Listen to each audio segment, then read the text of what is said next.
Konnichiwa,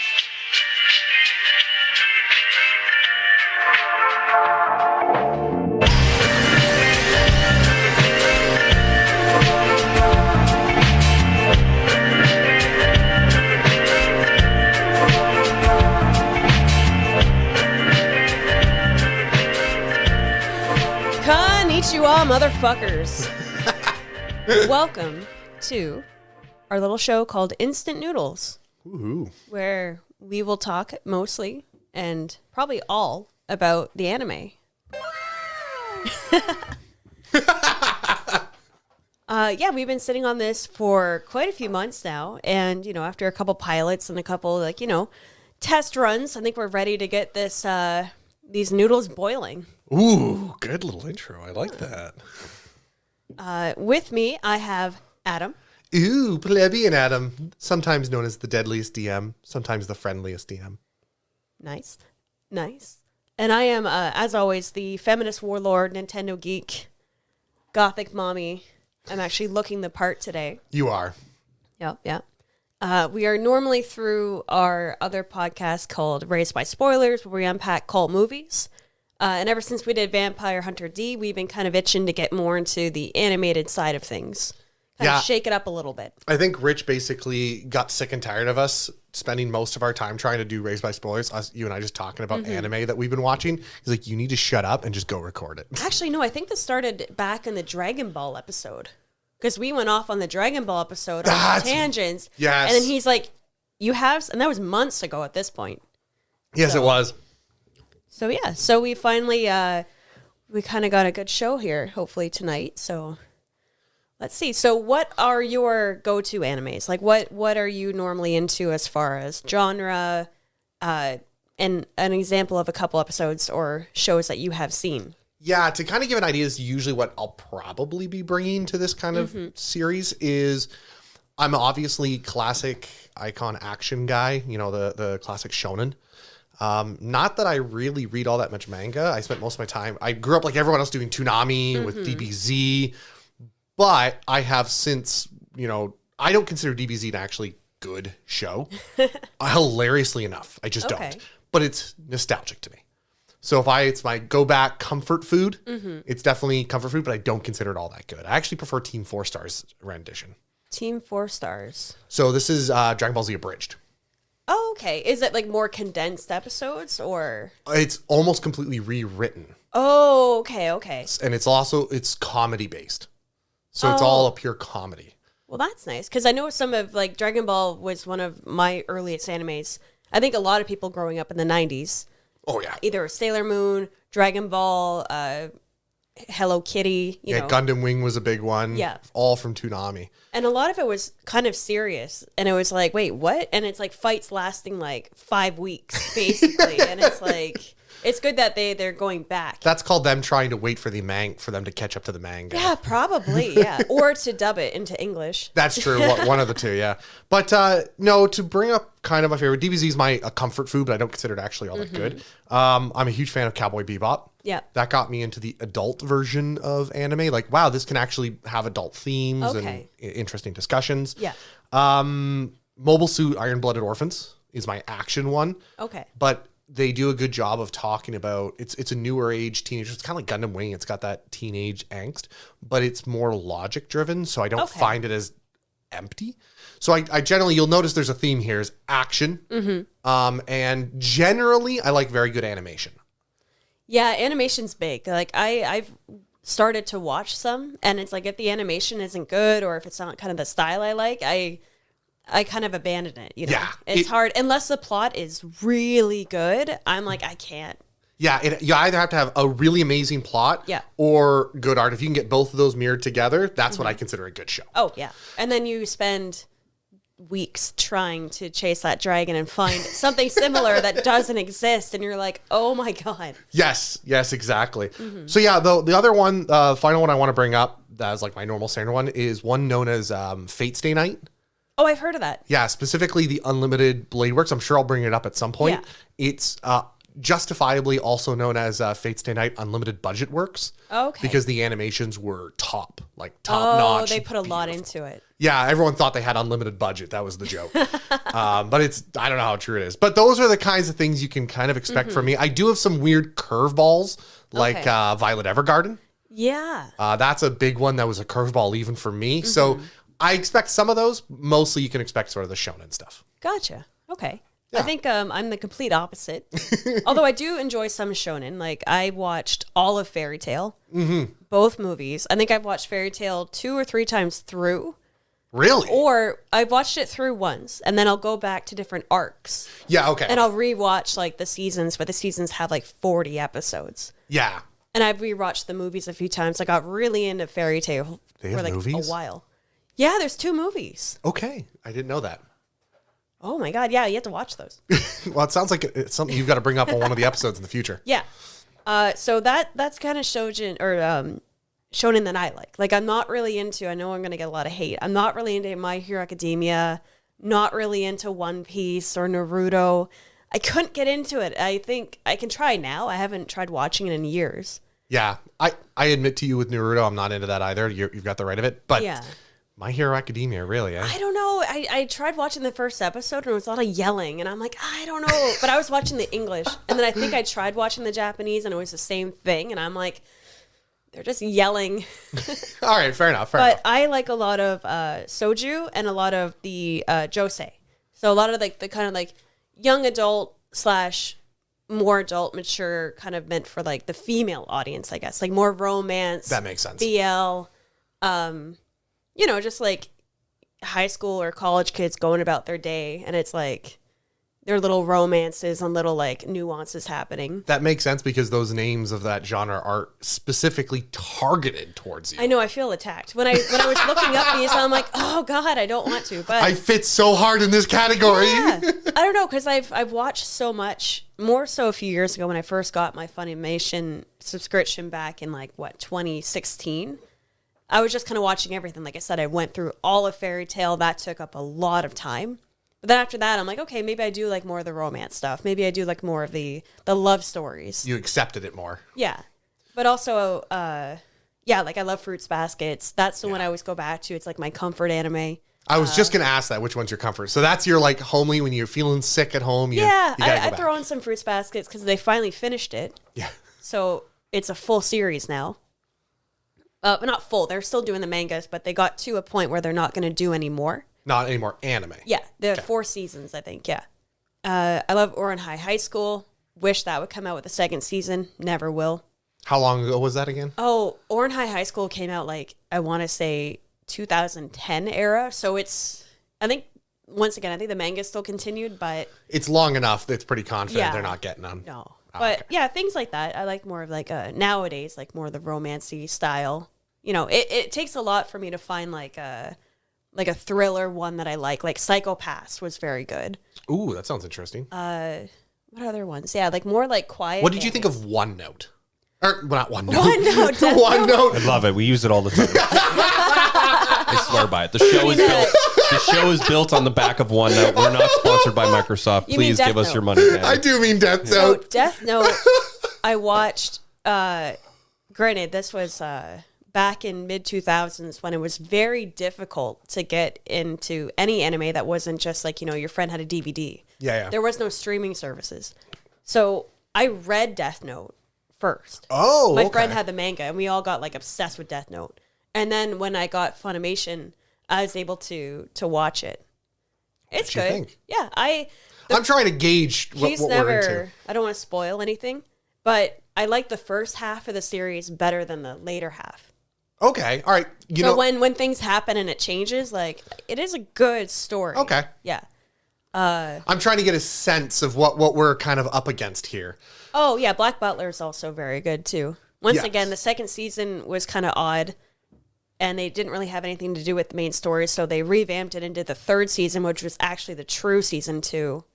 Interesting. Yeah, so just things like that, you know, like Slice of life. slice of life, definitely romance. So I'm guessing that means you probably watched, and I'm going to assume enjoyed. What's that? The Devil Works at something. I had the Devil works as a part-time? part-timer. Yeah. I have watched that. Did you enjoy it? It was good, yeah. Okay. I'm trying. I'm real trying. I'm trying to make it's sure we more know like, what we're dealing with. It. Supernatural in there too. Yeah. But not like, I'm not really into the, I know it's hard. The world is going to end tomorrow unless you charge up enough kapow. Yeah, but I really love Evangelion, obviously. That's heavy. You have to be in a certain mood.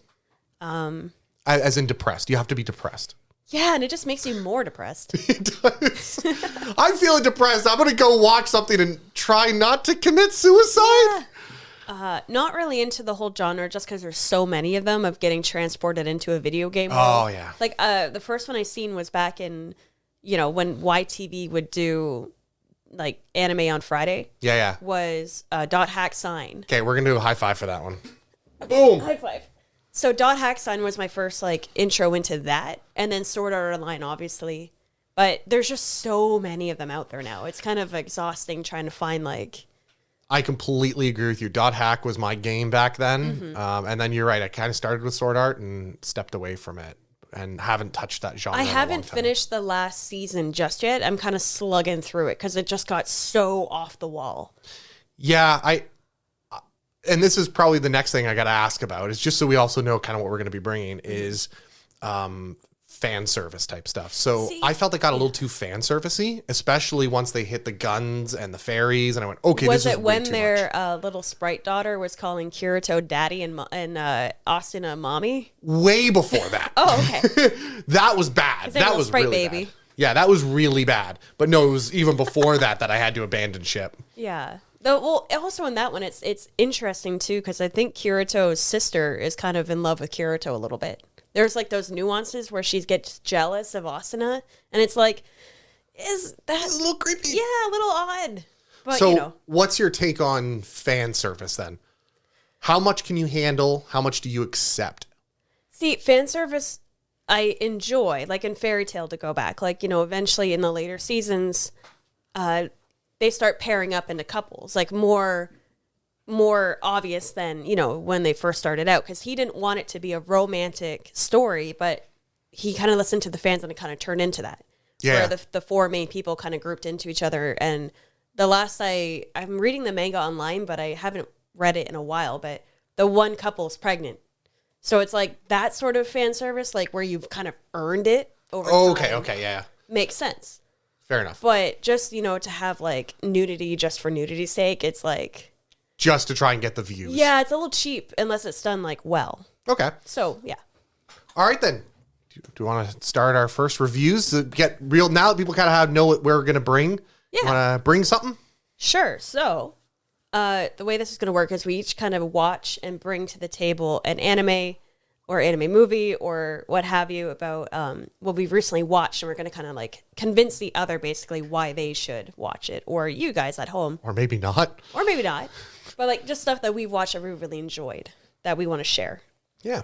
So it was actually one of Rich's coworkers. He came home one night being like, hey, there's this show called... Isn't that what it was? Nope, this is a completely different show. Completely different show. Completely different show. We found this one. Okay, yeah. So actually, it's kind of a mystery. I don't remember how we found it, but we found the Record of Lodoss War. And I had never heard of this. I had never heard of it either. It was hiding, like it wasn't on any of the main pages of my Crunchyroll. I had to go in and like search it by name to find it. So it is. But it is on Crunchyroll. It is on Crunchyroll. I'm not sure about the other ones, but definitely Crunchyroll. Dubbed, subbed? Dubbed and subbed. Okay, So cool. both. We watched the dubbed version, the English version. It is a 13 episode OVA that wasn't released on TV originally. It was released on video, like straight to video Really? in 1990. And then later on, I think a year or two later, they did a run of a 27 episode show that actually aired on television. Oh. I only watched the first episode of that just to compare it, and it's very different. I think they had more time to go more into details and flesh out more of the characters that they didn't necessarily have time for in the beginning. Oh, interesting. But we'll get to that. So Record of Lodoss War is actually based loosely on like an RPG system, also like Dungeons and Dragons from 1986. Yeah. So basically the showrunner, or I'm sorry, the author, it was originally put into novels. Like no, like I think it was Not manga, novel. novels, yeah, Interesting. or novella, yeah. So it was Ryo Mizuno was the author of them, and he also worked at a company called Group SNE with another man called Hitoshi Yasuda. And between them, between those two and a few other founders, they created an RPG system back in 1986. Kind of loosely based on Dungeons and Dragons, but then evolved into their own RPG system. Interesting. Yeah, so they created this world basically with no rule set. And then they liked it so much, they started playing into it more, kind of creating their own rules for it. And then this show is... So this started as like a D&D adventure like setting. Yes. Oh, really? So the novels are basically the transcripts of their game. No, so this is like the old school Critical Role kind of thing. Yeah, so they pretty much played in the 80s, and then 4 years later, they're like, okay, let's try to animate this. And for an example, too, they had an author, Hiroshi Yamamoto, was a science fiction author, and she actually, her character is Deedlit, is one of the main characters of the show. Oh. So it's basically, yeah, what Vox Machina is. This is what they did back in the 80s and 90s. Because they didn't have Twitch. Yeah. So they basically made novels based on their game, which turned into this. And then a couple other computer games have come out. There's a Switch game out right now. Holy crap. Yeah. This is really cool. There's a lot of history. Yeah. So...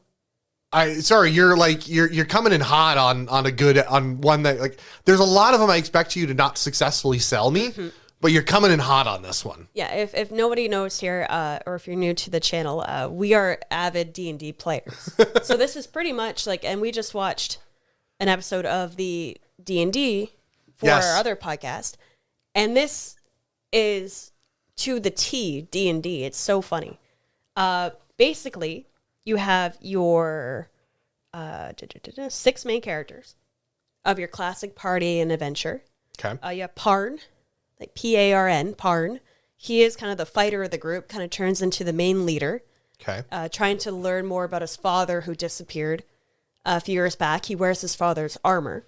He's that guy with the classic 90s awesome big shouldered cloak thing. Yeah, he does have a cloak. Yeah, pretty good. He gets a cloak later on, though. Oh, okay. You have Eto, which is his childhood friend turned into a priest or cleric. Yeah. You have Slain, who is a sorcerer. You have Gim, who is a dwarf character who basically, kind of at the end, we figured he sounds like a fighter in the beginning, but then just his story arc kind of turns more into like a paladin-esque. They probably didn't want 2 fighters. Yeah. You got Woodchuck, who is a thief. He pops up in and out, you know. Sorry, all I can think about is could he chuck wood if he could chuck wood? He's kind of the snarky, like comedy relief character. Oh, okay. Kind of like how Eric is in the D&D cartoon. He kind of has the Brooklyn accent. He's kind of like, you know, the rough around the edges guy. Or the snails from the D&D movie. Yeah. And then finally, our main love interest of Parn, basically, is Deedlit, the high elf. Okay, in the trailer, because we showed each other's trailer before so we can get a sense of it, that's the elf with the ears that was on the horse with him? Yeah, so she is with Parn in the opening and ending credits. So you kind of get the sense right at the beginning that they're going to be, like, you know, at least closer. What class was she? We figure she's more of like a druid type, druid slash, what'd you say, druid ranger? I would go, it is based in either first or second edition where you have the dwarf as the dwarf class. Oh, elf yeah. as Oh, yeah, the elf they- class. yeah. Like they don't... Older it's style. It's literally thief, sorcerer, fighter. Got it. So I'd say she's more druid because she can manipulate the elements around her. Okay. But then she's also has a lot of ranger-esque abilities as well. Okay. Fair enough. Lodoss came from a clash between a good goddess and an evil goddess, like thousands of years prior. Lodoss is like the planet? Lodoss is the continent that kind of came from all this calamity. So land. they basically almost destroyed the world, but Lodoss kind of came up from this. Okay. Kind of rose out of the ocean and it became its own place. But people say there's a curse on it because it's forever in this cycle of good and evil kind of clashing. Okay. And destroying, bringing it back up, destroying, bringing it back up. Yeah, classic world cycle. Yeah. So Gim is looking for a priestess that was kidnapped like 7 years prior, who she is a reincarnation of the evil goddess, but they are training her and raising her as part of the good goddesses. To try and stave off the next cycle of evil. So he's looking They may for not be able to her. stop it forever, but at least they can stop this cycle. Yeah, Lelia. So he's looking for Lelia the whole time. Woodchuck just kind of appears. He was in a jail cell and they got thrown into jail, so he just kind of joins. Sounds like he was a player that wasn't there from session 1. Yeah, he's kind of the one that kind of comes in and out. And doesn't roleplay very well. Yeah, he has his moments. I won't say anything, but he comes up more in the end. Okay. Edo is just there to kind of support Parn. And then Deedlit lives in the forest of no return. And she wants to kind of learn more about why her people and why the elves are in hiding. Because the world isn't really too friendly to elves because there's also drow in this world. Yeah, okay. So they assume, and there's a confrontation with another character, a mercenary, where she attacks Deedlit thinking that she's a dark elf. And Deedlit's like, do I look like a dark elf? Because all the dark elves have kind of more tan skin, right? Yeah. I'm pale. But they are the evil. They are still evil in this world. So there's a Okay. little prejudice against elves. That's actually fairly common in D&D universes. So basically, they're trying to... There's a few main kingdoms. I won't get into full details about, there's a few kings. But basically, there is an evil sorceress kind of in the background that has ultimately... I don't want to spoil too much. Yeah, you gotta be careful. She is manipulating people in the background to try to save Lodoss in a way, but you don't really know what her motive is or what her goal is. Interesting. The evil witch Carla. And then she has 3 men under her that she's kind of trying to manipulate, but they don't really know who she is 100%. Basically, a warlord guy, he looks like Ganondorf. He has the darker skin and the... Wait, the human version of Ganondorf or the boar? Yeah, the one with the big bushy red hair. Okay, yeah. You have... The Garuda style. Yes, he looks like him. He has beef with the king. They were allies So at this one has got point. some Game of Thronesy level, Kind of. mixing of drama. Yeah, he used to be buddies with the king. He kind of turned evil. The king resents him. They both have opposing swords. One's a good sword, one's a demon sword. The Swords of Ice and Fire, got Yeah. it. So they're doing their thing. There's a kind of a lone soldier type guy, Ashlam. His voice actor never really went on to do too much after, but is awesome. Amazing voice acting. He's kind of the lone wolf too, where you don't really know where he's playing. If he's manipulating things to be able to do his own agenda. And then there's an evil warlock character named Wagnar, which is a great name. That is not a great name, but sure. So you have these 3 evil men. It kind of takes away the... My name is Wagner.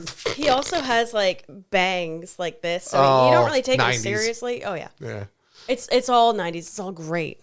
So you have all these 3 bad men going around the kingdoms and basically destroying these kingdoms one by one until there's really only one left to come up and do the final battle. Defend against them. So and it's a win. very D&D. If you think about a campaign, you get the weapons, you get your party. The party splits off for a few episodes, then comes back. These 2 characters go off and come back. That's pretty cool. It's very lived in for only being 13 episodes. Okay, I'm definitely interested. This is the you hit a critical. You got a critical roll on this one. All right. Okay. You hit a critical hit. I think it's a really good adaptation because certain things like Deedlit's going through the trees and she disappears for a second. It's she just did Misty Step. Yeah. Or they use specific spells. It's like that. What's that? Once Upon a Time in Hollywood or whatever, where you're pointing at the screen, I know that spell. Yeah. But it kind of how Vox Machina doesn't really point it out. It's you have to kind of know to know. Yeah. That's really cool. I like that. Yeah, it's what I describe as quiet anime. Kind of the voice acting is very subdued. There's background music, but it's softer, and it gradually builds in tension moments, but it's not overbearing. there's comedic relief, but it's not cheesy. Yeah. So in that kind of voice acting style of what we had with in Raised by Spoilers with Vampire Hunter D. Yeah, it's the same type of that quiet, like Witch Hunter Robin. Everyone sounds like they're whispering to each other. But it works so well. That's cool. I have a soft spot for 90s anime. Yeah, so. this is definitely, and also too, I was reading some research, the way Deedlet's ears are so long and pointy. This kind of started that look for elves. Really? Like, so if you look at, like, old photos of Link when he has a big, or like, Final Fantasy characters. Yeah. So this kind of started that really, like, extended out. The super long version, not the Spock's point. Yeah. Oh, that's really cool. So this definitely inspired a lot, you can tell, of the fantasy animes of that time. For coming out, in 1990. And the animation, they spared no expense on it. Like, it's very detailed in certain scenes, like a lot of cross hatching, a lot of shadows. Like even you were saying in the opening, there's no reason why they should have that much detail in a little picture this big. Yeah, it was really like you could, for an 8x3 or a 4x3 kind of old school low definition. I was like, oh my God, there's a lot of detail on that horse off in the horizon. Yeah. And then I'll briefly talk about, there is also a television version that they revamped the OVA into a 27 episode run. Is it better or worse? In my opinion, I didn't like it. I watched the first episode just to compare. And it starts off, they take the main characters, but they also are now focusing more on the secondary characters and just lore dumping. So I will say, in the original OVA, you kind of had to read between the lines with where they were going, because there was a lot of jumping. And it's like, okay, I understand they're trying to do this, but they're not showing the travel or sometimes the lore. Doing that though, like because you build up these questions, it builds up wanting for more of the universe, and you kind of almost build your own in your head until they slowly drip feed it to you. Instead of when they just lore dump it, you're like, okay, great, I could have read a book. Yeah, they started lore dumping right in episode 1, and episode 2 sounds like it would do the same thing, but they were talking about stuff that didn't get brought up in the OVA until like episode 9. Oh, interesting. So, and also the characters were drawn different. Like everyone was kind of aged up a little bit, but then certain characters looked more younger, which didn't really make sense. Yeah. So, like, they did change the anime style. It looked more like an Inuyasha style. Even the music in the background was more Inuyasha, like so they lowered the and detail. They lowered the detail. They lowered the seriousness of it, and they made everyone just kind of more like generic. That's what threw me off, because usually when you have a TV series that long, you have to cut down. You have to cut the corners in the animations where you can. You can definitely tell they doubled the episodes, but you lost quality. all what made the first season good. All right, well, you've sold me on the OVA, and I'm not going to touch this TV series. I wouldn't. And like I said, we didn't watch the Japanese version, but the English was very good. Okay, I'm definitely going to check this one out. You hit a spot. It was a good spot. Yeah, I would recommend it 100%. Maybe I'll talk about it too on a later episode. Yeah, maybe if you watch the Japanese version, we can compare. Yeah, that's fair enough. All right, so I tried to bring something that I think fit your category, because I have a few that I have on the go, but I wanted to bring one that I thought was strange, unexpected, and is kind of one of those sleeper shows.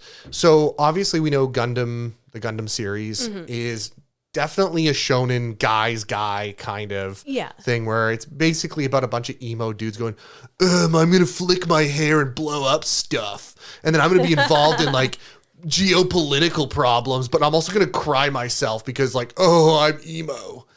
Yeah. That's Gundam Wing. I've seen Gundam, Gundam Wing. Yeah. With like the princess with like the floaty, like robot-y. I don't remember if she has that.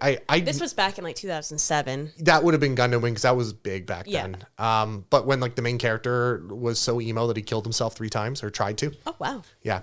Gundam Wing has evolved a lot since then. I felt like it's almost grown up with us as people. Okay. Some of the discussions, they still focus on children a lot of the time. Yeah. But they deal with larger issues. So like Iron-Blooded Orphans grew up to do kind of child warriors, child soldiers. Oh, okay. So they dealt with the concept of child soldiers and all the darkness that comes with that. This, however, after 7 years of Iron-Blooded Orphans, which is one of my favorites. That was Rich trying to sneak out. They for 7 years they hadn't done one, and so they came back. On video? What? So did you pick it up on video?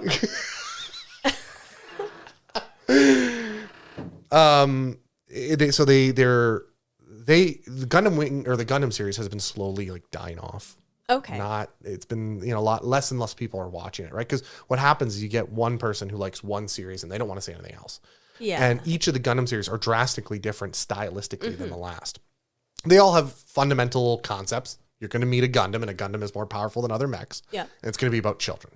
Sure. And then it's going to have some like Games of Thrones-y geopolitical. Yeah, it always has to problem. do with like a higher up family or the king or like Royal families, wealth versus unwealth. Yeah. It's always got some type of political story to tell. And it's usually pretty complex, Games of Thrones like. Yeah.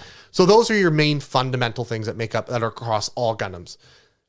This time around, they went, okay, we know that those are our pillars. Those are the things that matter. But they needed to bring in new blood. Okay. So they went, well, screw the teenagers, the teenager boys. Screw the, what we've been doing so far. Yeah. This time around, they went in I don't know if I'd call it a wild or different but they chose a female protagonist for the Okay. first time, Oh wow, okay. which is great. Yep. There is a slight disappointment because in the first episode, it's a mother and it's all about the mother and her daughter. Oh, okay. But then they move on. The main character, it's actually the daughter grown up. I kind of wanted a story of like a mother protecting her daughter against the geopolitical problem. That would be awesome. I thought that would be kind of a Ripley, from Aliens kind of. No, that'd be shtick. interesting because like that would, depending on situations, like what would she do to not only defend like Earth or whatever, but her daughter and like Yes. how that would, clash. Yes. So this, it's funny you say Earth because this is Mobile Suit Gundam, the witch from Mercury Oh, Mercury. that I'm Okay. talking about. So yeah, she'd be like, what to defend her home of Mercury. Okay. Which is a weird plan to have as a home, but Yeah. whatever.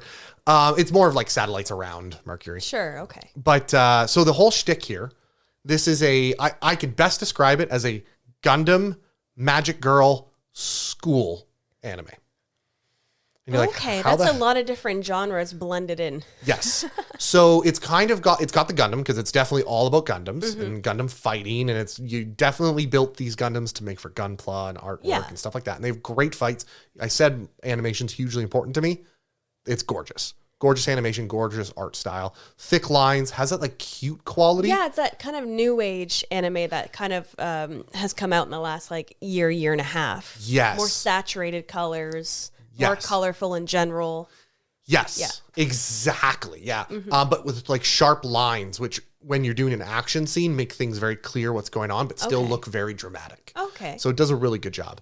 So it's got that, which Gundam fans will be proud of. That's what they like. That's what we're really here for is big robot fights. Oh, yeah. But the main character is, I think, really well done. I find that there's a lot of female protagonists, not in movies in general, not just anime, in movies in general, that when they try and make a strong, independent woman, they tend to just make them a bitch. Yeah, it's a fine line. It's a fine line. It's a real fine line. Yeah. Sometimes they cross the line and you don't get your Ripley, right? You get just a bitch. Yeah, This is not or more of like the tough girl or the tomboy. Yeah, what's her name from all of the action movies everywhere? I think she does Fast and Furious. Oh, her. Yeah, I know who you're talking about. Yeah, but she's great. She's a great, strong, independent female She's character. playing in the D&D movie, right? She is. She plays She's the the barbarian. barbarian. Yeah, yeah. She's a great role for that. She tends to stow that line very well. But there are ones that go wayward, like fail. Yeah. This is not that. She is a strong. It's the daughter. She grows up to. I don't want to. It's almost a level of naivete, which it's not really. It's just that she just chooses to see the best.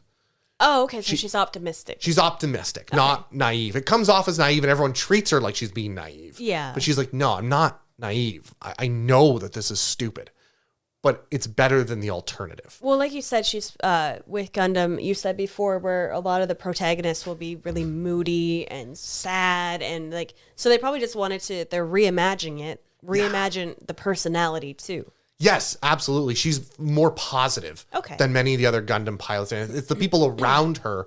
Like the idea is she's this beacon where she's a beacon of positivity and hope, and everyone, gets the rays off of her and it drives them all forward. Oh, okay. That's good. Yeah, it's a really great, and because of that, she's a tough, strong, but she's not a bitch. She's nice to everyone. She wants the best for everyone. But when push comes to shove, she's like, no, I'm tough and I'm here. Yeah. And I'm going to get what I need to get. Okay. So you get a very strong protagonist that I really love that isn't hostile or violently strong. Sounds refreshing. Yes, very refreshing. Yeah. So much so that, and then the other thing is there's a subplot of like, people aren't quite sure what to say. There's a subplot of lesbian to it. Okay. So this is a school. So that's the mecha and how to deal with the hero. Now we talk about the school. Okay. The school aspect is, and this is also the geopolitical part of it. I'm trying to like, here's why this Gundam fans would like it, and here's why non-Gundam fans would like it. So obviously Gundam fans love the classic geopolitical problems.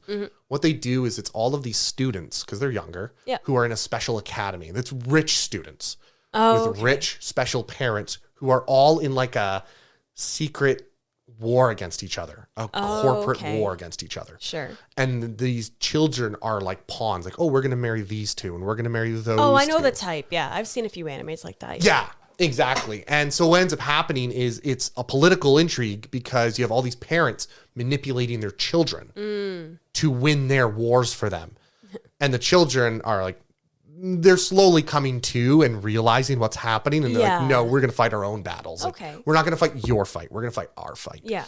And it's great because of that. So you've got all these kids kind of coming together who start off opposite of each other and are forming together to rise up against the failures of their parents. Okay. And you said there's some like romantic indications of the students? Yeah. So there's obviously classic relationships within it. Yep. So some like, oh, he liked me. Like, oh my God. And confusion of like, does he like me or did he just say something cute?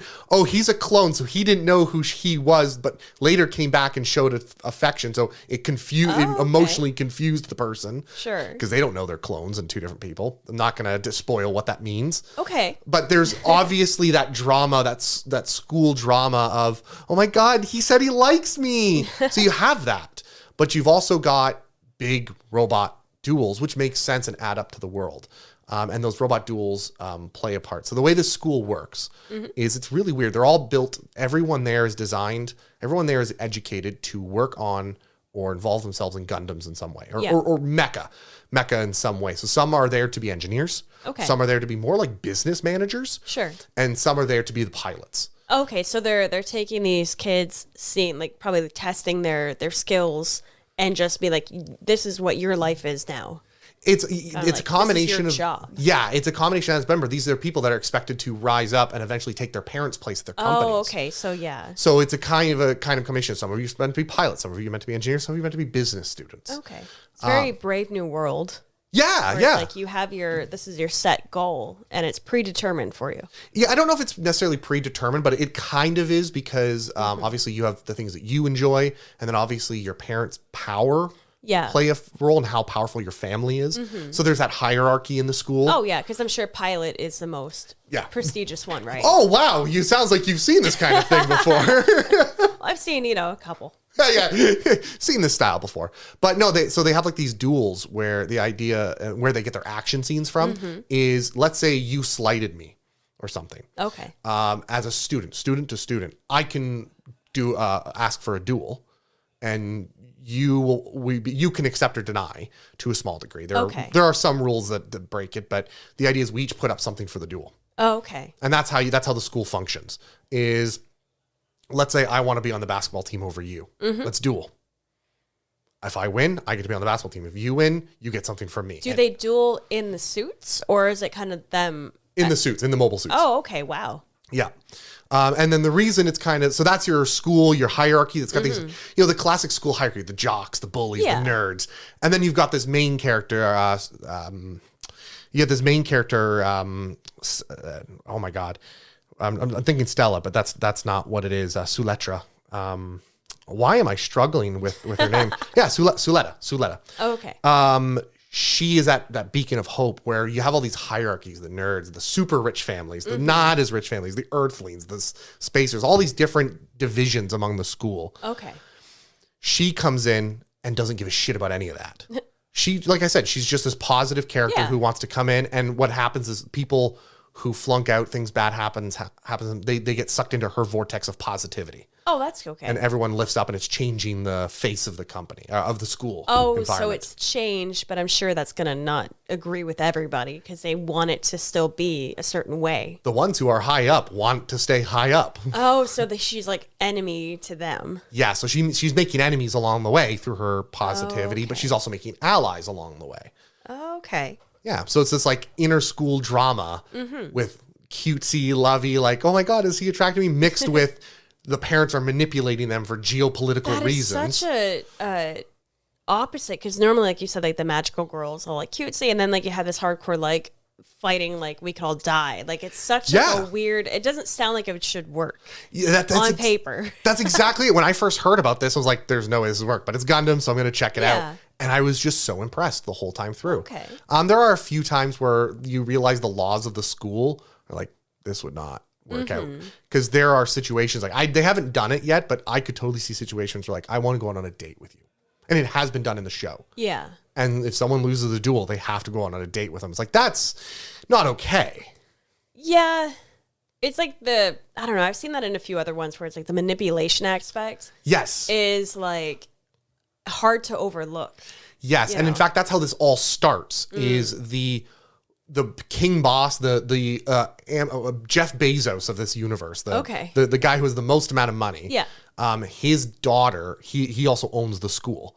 Oh, of that's course. who pays for the school. His daughter's like the cheerleading champ, right? Yeah. She hates her destiny. She hates what her dad's putting her through. Oh, okay. And the shtick is whoever's like they call them the what do they call them? Like the mark or something. And the shtick is, if you are this person, you get to be her fiance. Oh. You are her fiance. This is a lot of different genres blended in. Because when you were originally saying duel, I'm like, is it a card game too? No. Like, how many can they get in? No, it's just Gundams. So if you can prove you're the strongest and male, I'm assuming. Nope. Just anything. The main character's female. Oh. The first episode, she wins a duel against the previous owner of the title. So she now could marry. She is now the fiance of the daughter. And I'm sure the higher ups don't like that. Well, yeah, because they kind of had this preordained plan. Whoa, there's a lot going on in this. Yes. And that's why she's making enemies, because she fucked with the system. Yeah. Right from the get-go. And obviously those two create a very tight relationship because they both, fight the power. Row, fight the power type of thing. Also, there's a bit of a lesbian subplot that I don't know if Japanese are willing to talk about it or not. It's a fine line because it's still illegal. You can't marry the same sex in Japan. Oh, okay. I didn't know that. And it's not really like, that's the thing, because there's so much anime that is like BL or like boy love or like Yuri and Yaoi, and it's like, it's accepted, but not, you still can't marry. Yeah, it's weird. Like, I don't know, it's like they overlook it in some ways, I guess. Yeah. But what you're what you reminded me of is when you were saying that there's this hierarchy of like, the person's daughter is like the head honcho. Yep. And then there's a protagonist reminding me of Kill la Kill. Yes. And then there was so that's why I just looked it up. I couldn't remember the names, but it sounds like Kill la Kill, but instead of fighting with like weapons, you're fighting and magic with clothing or whatever to get up. Yes. Okay. That is exactly what this is. Yeah. I haven't seen that one in years. Yeah, Kill la Kill's wild. Yeah. So it's got this really cool, all these different layers going on for itself. Yeah. Plus it's got great action. So it's hard for me obviously it's got the magic girl because the Gundams are sort of like magic robot suits. Sure, yeah. So she's kind of got that, magic girl thing where she's special and above everyone else because she's got a Gundam. But so it's got all these different, as you can tell, it's all these different weird things that if you read them individually, you're like, how does this add up? You keep talking and there's like, oh, and by the way, this is also happening and this. And it's like, what? What? Exactly. But it all works out. I don't know how they did it. It all works out. You really care for these characters as they grow, as they evolve, as they band together against everyone else. And it creates a great show. And it sounds too, they're probably looking at their demographic, like you said, not like Gundam has kind of panned off with their normal market, which I'm assuming is young to, teenager boys. Yes. So this sounds like they're trying to revamp it because they're seeing how many now girls and women are into anime. So they're like, okay, well, let's shift it and try to get more representation for them to Yes. to come into the genre. The creators specifically and openly stated that. They Okay. said, we wanted to change our demographic. Yep. Our demographic are the boys that grew up with Gundam, but they're starting to fade off. Yep. So they wanted to get younger people, which is why they went to school, and they wanted to get more females, which is why they made a female Yeah, protagonist. no, makes 100%. It's beautiful. Yeah. It is a beautiful piece of art. At this point, it's challenging Iron-Blooded Orphans is one of my favorites. Oh, okay. So- Yeah, I'll definitely. I have to check this out because I haven't. Like I said, I watched Gundam Wing because it was on. It was like back in the It's all day we where had. you couldn't watch. You had Witch Hunter Robin, Inuyasha, Full Metal Alchemist, Yeah, and Gundam, yeah. and Dot Hack Sign. Those were like the 6 animes that were on. Yep. And you just watched it because it was there. Yep. And I did enjoy it, but it was a lot to keep up with all the politics. It was a lot of emotions. So this sounds like it's kind of doing it more in like a fun It's way, smaller. easier to kind of digest. Yeah, it's smaller, and it's Okay. more about the characters than it is about the geopolitical, but you can see the strings. Okay. So it's pretty cool. That's all I got. No, it sounds Sounds like we awesome. sold each other. Wow. Yeah. Okay. So first episode is like a double win. Yeah, I like it. Perfect. So let's see. Oh yeah. So we have a segment that we're going to try out called the Japanese Word of the Day, Yes. where we're going to kind of look into either Japanese words or phrases that are just either interesting, funny, or just I didn't know there was a word for that. I came up with the one of Oni-chan. Classic. Oni-chan, if nobody, I'm going to ruin some people's days right now, but means big brother. So, if you're watching certain animes or, the subs of animes, and you hear, usually if like a young female or even brother, say Oni-chan, either in like, a cutesy voice or like, oh, Oni-chan, it's like, run. Oh, Oni-chan! Run. Just click off. I'm sorry if you didn't know that and I just ruined everything for you, but yeah. So today's It's word not is- a good sign of a good anime. No. It depends what you're into, but yeah, it's a little True. Yeah, Oni-chan. Big brother. Nice classical word that easy to get into. Yeah. Like I said, we're gonna come out with a few more of these kind of more like, phrases, individual Terms. words. Just things we find interesting. Stuff that'll be valuable while you're watching anime. Yes. Or taking a trip to Japan. Yes, which is also fun to do. But I think that wraps up our first episode Woohoo! of Instant Noodles. I think I heard the timer go off. We're going to go enjoy the rest of our day here, and we hope that you enjoyed our little podcast, and stay tuned for future episodes. It'll be fun. So, sayonara.